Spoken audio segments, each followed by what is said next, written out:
Good evening मित्रांनो. तर मी आहे पांडवकाठीच्या खालच्या अंगाला म्हणजे पर्याजवळच्या नारळ सुपारीच्या बागेत. समोर आपल्याला दिसत आहेत ती भाताची शेतं. तिकडे आता नांगरणी वगैरे झालेली आहे, दाढ पण बाजून झाले.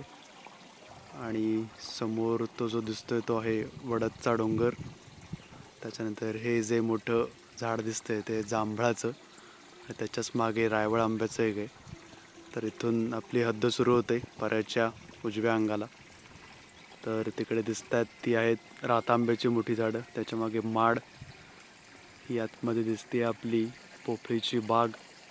तर आत्ता पश्चिमेकडचं ऊन पडलेलं आहे बागेवर, तर त्याच्यामुळे असं उजळलेली दिसते, हिरवट पोपटी अशा रंगाने. तर ही बाग आहे आपली नारळ सुपारीची पूर्ण अशी ह्या बाजूनी. तर आता मी पाणी लावलं आहे झाडांना, शिपणं करतोय.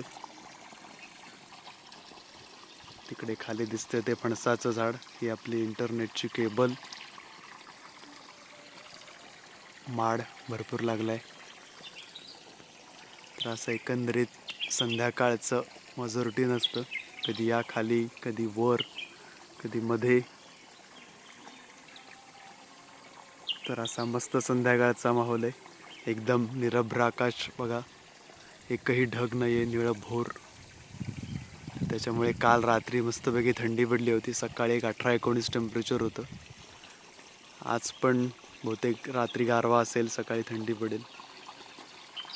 तर कोकण एन्जॉय करायचं असेल, कोकणातली शांतता अनुभवायची असेल, गावचं आयुष्य जगायचं असेल, तर आपल्या पांडवकाठी होमस्टेला जरूर या.